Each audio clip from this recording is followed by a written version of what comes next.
Assalamualaikum warahmatullahi wabarakatuh. Baik teman-teman semua, mari kita simak pengakuan dari mantan salafi, yaitu Ustadz Zulkarnain Umar. Baik, langsung saja kita ke videonya. Kapan Ustadz salafi? Dijawab Pak, boleh jawab boleh tidak ya. Mujahadah ya. Mujahadahnya sejak tahun 98 waktu perang 98. Waktu perang 98 Kubang. Kan perang itu dulu. Ingat perang Kubang, Pak. Saya selesai mengaji, kemudian 99, 2000, 2001, tapi sambil ngaji juga tempat lain, nyuri-nyuri dari murabbi, dari ustaz-ustaz tuh. Tapi kalau ada daurah ikut.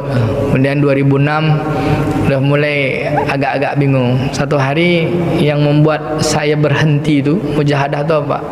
Perasaan saya itu kalau waktu ngaji di situ merasa benar aja. Asal masuk ke masjid, nengok orang tuh kecil aja Pak, nganggap orang tak berilmu. Jadi saya merasa tak enak. Ini orang beramal tak dengan ilmu. Itu kan doktrin tuh. Yang berilmu tuh kan cuman kami. Kami ini ahlus sunnah wal jamaah. Kami belajar hadis. Kami ini betul sanadnya, betul hadisnya. Ini semua dalilnya sahih. Ini yang diamalkan, salaman setelah sholat, orang yang masuk masjid. Ini ahli bid'ah semuanya. Asal memandang orang tuh kecil. Itu yang saya rasakan. Ada hati saya yang tidak puas. Satu hari, bolehlah nih. Satu hari celana saya agak bolong kecil di sini. Jadi sholat adalah kawan. Tak usahlah sebut namanya dia. Kalau disebut namanya tak enak, dia jual kelapa tuh di Jalan Paus. Nah, sebut nanti dia terkenang tuh. Entah terkenang tak tidak lagi. Jadi selesai sholat tuh, celana ini bolong. Saya bukan merokok, tapi ada orang merokok yang kena celana saya ini bolong kecil-kecil. Lalu dia lihat gini, tak sah sholat, tak sah sholat, tak sah sholat, gitu dia. Kan sama-sama pengajian nih. Tak sah sholat antum, ulang sholat antum, tapi kasar. Lalu saya bilang, abang kok kasar? Betul sebenarnya saya bilang. Tapi kita ini ikut sahabat. Kita ini kan salafi, pengikut sahabat. Sahabat itu kan lemah lembut, saya bilang. Kalaulah ada, maaf bang ya, saya bilang, kalau kayak gini Islam zaman sahabat tuan, saya bilang, kasar seperti abang ini, macam mana orang mau masuk Islam? Untung saya Islamnya itu ada sekarang. Kalau saya hidup bersama Nabi di zaman sahabat tuh, perilaku sahabat tuh sekasar abang ini, tak masuk Islam saya tuh. Astagfirullah, saya bilang. Maaf ya gitu. Begitu kasarnya antum ini, saya bilang. Tapi marah saya kan, marah. Kasar kali ini ngakunya ikut sahabat, tapi kasar, sombong-sombong. Itu udah satu kesal. Satu hari diskusi lah. Diskusi sama kawan semua. Tak usahlah sebut namanya, kau sebut tahu nih kan. Saya bilang, Bang, kalau saya berjalan dari rumah ke masjid, tiba-tiba di tengah jalan saya berhenti dan berdoa saya di jalan tuh bang, berdoa saya, ya Allah ya Rahman ya Rahim, apa aja lah saya bilang. Doa itu ibadah nak bang? Ibadah. Oke, saya bilang. Tapi yang saya lakukan ini pernah dibuat Nabi nak bang? Isu-isunya mulai gitu. Bingung dia jawab. Kan man amila amalan laisa amruna fahuwa ruddud. Kan itu dalilnya. Siapa yang beramal yang tak pernah kami tunjukkan, maka amalnya tak diterima, tertolak. Saya tadi beramal, kan ibadah tuh kan ya. Saya berdoa di jalan tuh, lalu ditolak. Berarti kalau amal itu tak pernah ditunjuk, berarti itu bid'ah kan bang? Tak bisa juga dia jawab. Kalau bid'ah berarti dengan berdoa tadi masuk neraka saya itu kan bang?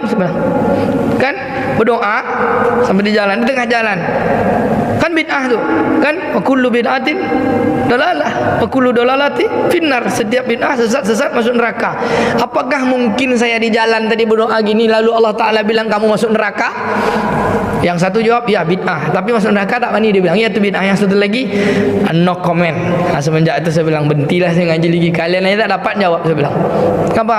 Kalau seandainya saya masuk neraka, masa Allah kejam betul gara-gara saya berdoa masuk neraka? Maksiat apa yang saya lakukan?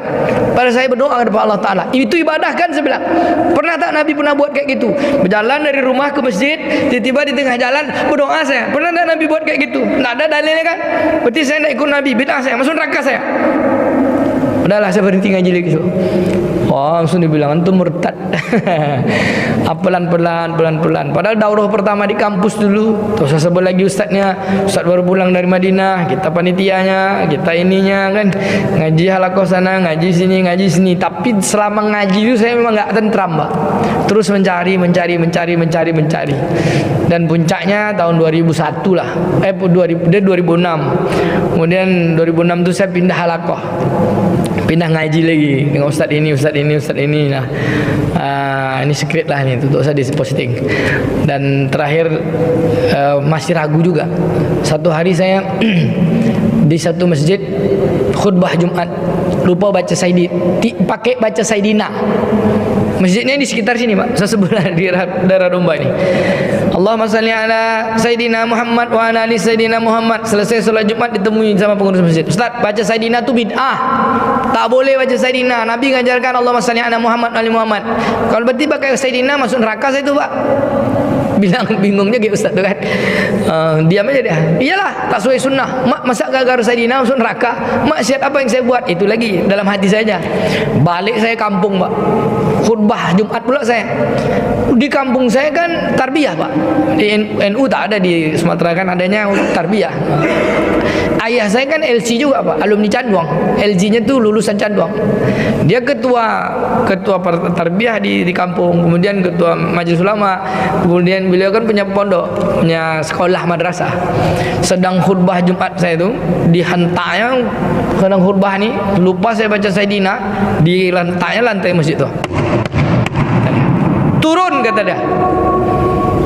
Tak turun, saya terus saja khutbah. Selesai khutbah diambilnya khutbah tu, dibetulkannya saya. Khutbah tu untuk mengganti khutbah tadi ulang lagi baca Sayyidina. Selesai rumah dia bilang, dia kan tarbiyah sampai rumah. Kau apa tak baca Sayyidina tadi? Kata. Pakai kau aja, dia bilang. Kata Rasulullah, ya, ada satu hadis bahwa kata Nabi, jangan puji aku seperti mana Bani Israel memuji Isa putra Maryam. Janganlah puji aku seperti mana kaum Bani Israel memuji Isa putra Maryam. Betul hadis itu, kata ayah saya. Betul. Tapi Bani Israel memuji Isa putra Maryam itu bukan Sayyidina. Isa itu dijadikannya Tuhan. Kau nyakap Sayyidina itu kau jadikan Tuhan, tidak Nabi Muhammad itu, kata. Enggak, apa arti Sayyidina itu? Pemimpin kami, penghulu kami. Ya gitulah, kau bilang Muhammad itu kawan kau, kata dia. Di jalan tu main gitar tu banyak Muhammad juga namanya. Sama aku aja kau panggil bapak. Pada Nabi Muhammad kau panggil Muhammad sembarangan aja kau, kata dia. Iyalah ya, saya bilang. Dia aja kan. Yang marah kan ayah saya, Pak. Dia takut pula ini anak Pak Haji, anak Pak Umar ni semenjak mengaji lah berubah pula, tak pakai Sayyidina lagi di kampung kan. Semenjak tu galau lah saya. Apalah kalau jadi masuk masjid orang tarbiyah NU pakai Sayyidina, masuk masjid Muhammadiyah tak pakai Sayyidina kan gitu. Satu hari mimpilah saya, Pak. Tapi mimpi ini tak juga jadi dalil. Mimpi lewat satu kuburan itu bercahaya, cahayanya terang sekali. Lalu adalah sesosok yang datang. Saya berhenti di depan kuburan itu, saya tengok, kuburan ini kok terang sekali. Apalah amaran orang kubur ni, kok bisa lampu cahaya dari dalam kubur. Adalah sesosok tapi wajahnya kelihatan. Wajah tu saking terang pula, rambutnya segini, pakai tongkat, pakai jubah, pakai imamah gitu, Pak. Tapi wajah enggak kelihatan. Terang sekali kayak lampu, tak nampak wajahnya. Dia bilang cuma gini, "Zul, kau mau kayak orang yang itu tuh?" katanya. Saya bilang, "Ya Tuhan, apa amalan orang tu sehingga begitu hebat kuburnya?" Apa kata beliau? "Kalau berselawat sama Nabi itu bacalah Sayyidina. Itu bentuk penghormatan kecintaanmu kepadanya." Begini lagi. Apakah saya setelah mimpi itu baca Sayyidina? Enggak juga, Pak. Karena saya tak mau jadikan mimpi itu dalil. Pergilah saya ke Madinah. Sambil umrah, sambil ngaji, jumpalah dengan salah seorang. Tapi saya tidak sekolah, ngaji aja dengan salah seorang Syekh Ahmad Ladan, orang tasawuf At-Tijani. Jadi pertemuan itu tak sengaja di Masjid Nabawi ketika saya sedang duduk maghrib menjelang isya di belakang Raudhah. Ngantuk-ngantuk ini saya, di tokoknya saya. "Ya waladkum," dia bilang, "Nak, bangun. Min aina anta?" "Ana min Indonesia." "Anta Malaysia atau Indonesia?" "Antum min Indonesia atau Malaysia?" "Kamu dari Indonesia atau Malaysia?" "Ana min Indonesia." "Kalimah Arabi wa Inggris?" "Bahasa Arab atau bahasa Inggris?" "Ma fi muskil. Kalimah Arabi fadal, Inggris ma fi muskil fadal." "Silakan bahasa Arab boleh, bahasa Inggris boleh," saya bilang. Dia bilang bahasa kitanya, "Kamu dah berapa lama di Madinah nih? Kamu kok enak-enak aja tidur di sini?" dia bilang. "Kamu kesini nih setiap hari ada 2 juta orang yang mau datang kemari mendapatkan visa untuk jumpa Rasulullah, pergi ziarah tuh kuburannya di depan tuh dia." Pertanyaannya apa? "Kamu sudah jumpa Rasulullah atau belum?" Oh, langsung digasnya saya, Pak. "Kamu sudah jumpa Rasulullah atau belum?" Saya bilang saya udah ziarah sana. Udah ziarah tuh udah jumpa apa belum, kata dia. Digasnya saya lagi. Lalu saya bilang pegang tangannya. Lalu bagaimana cara jumpanya? Bagaimana cara jumpanya wahai Tuhan? Tasbihnya panjang. Baru kenal. Ismu kaya Habibi. Ini ismi Zulkarnain. Wa anta ya Syekh sebelah. Nah ini. Dari mana? Rupanya dia doktor Pak. Belum di Sudan. Dan dia sebentar bermukim di Madinah itu. Ngajar. Dan beliau baru saya bilang kalau gitu saya belajar gaji lah sama beliau. Diajarkannya beberapa zikir. Kemudian diajarkannya salawat. Salah satu salawat Salatul Fatih. Kalau kamu ingin bertemu Nabi, ingin temu betul dengan Nabi itu, hadirkan kecintaanmu di atas segala kecintaan. Jangan sembarang ucapan salawat, karena salawat itu adalah penghormatan. Maka hormatlah, pergilah jumpa dia sana, cuma temuilah dia. Tak jumpa dengan matamu, hadirkanlah hatimu. Ini berselawat sembarang selawat aja. Tapi ada kawan kita pergi umroh Pak, ziarah pun tak mau. Dia pergi sholat aja, sholat aja. Pergi ziarah kubur Nabi, dia bilang bid'ah tu. Ada tu Pak. Itulah dia kawan mantan saya kan. Semenjak itulah baru saya pakai Sayyidina itu adalah penghormatan dan lebih kepada adab. Dia orang kalau tak baca Sayyidina tu Pak, agak kurang adabnya. Dia panggil Muhammad aja. Muhammad tu banyak. Maka Sayyidina wa Nabiyina wa Habibina Muhammad. Lalu ada yang bilang Rasulullah kan tak pakai Sayyidina, ngajarkan. Itu bentuk ketawaduan Nabi untuk tidak terlalu mengangkat dirinya. Tapi Nabi pernah bilang ana sayyidu Bani Adam, saya ini pemimpin Bani Adam. Itu kisah masa lalu. Kata Pak tak boleh jawab, saya jawab.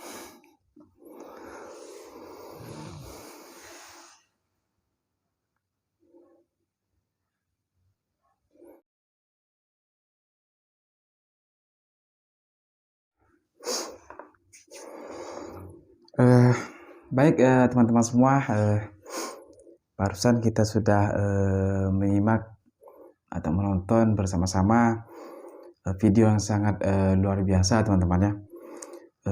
Pengakuan dari mantan seorang salafi yang namanya Ustadz Zulkarnain Umar. Jadi beliau itu dulunya adalah seorang salafi dan sekarang sudah kembali ke Ahlus Sunnah wal Jamaah teman-teman. Nah sangat luar biasa teman-teman ya. Nah jadi teman-teman kita tahu bahwa Salafi atau yang disebut dengan Wahabi teman-teman ya. Nah itu yang sedikit-sedikit membidah-bidahkan amalan-amalan yang tidak diajarkan Nabi atau tidak sesuai dengan tuntunan Nabi. Nah itu banyak sekali teman-teman ya. Seperti pokoknya amalan yang tidak diajarkan Nabi, tidak ada contoh dari Nabi. Nah mereka ini langsung mengatakan bahwa itu bid'ah teman-teman. Nah bid'ah lalu masuk neraka. Nah itulah dalil mereka yang selalu mereka pakai untuk membidah-bidahkan orang-orang yang beramal tanpa ada contoh dari Nabi ataupun tidak pernah dibuat oleh Nabi, tidak ada tuntunan dari Nabi. Nah mereka pasti akan mengatakan itu bid'ah teman-teman. Ya seperti yang amalan-amalan yang umum saja teman-teman ya, seperti tahlilan itu mereka mengatakan itu bid'ah, dan juga yasinan itu mereka mengatakan bid'ah, dan juga maulidan juga itu mereka mengatakan bid'ah teman-teman, dan banyak lagi teman-teman ya yang mereka suka membidah-bidahkan. Nah kalau kita mendengarkan tadi teman-teman ya cerita tentang bagaimana Salafi Wahabi itu, dan mereka juga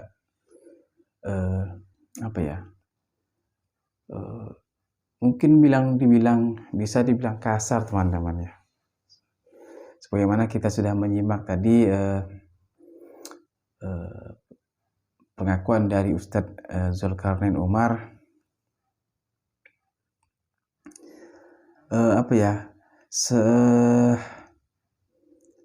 semacam tidak sesuai dengan teman-teman.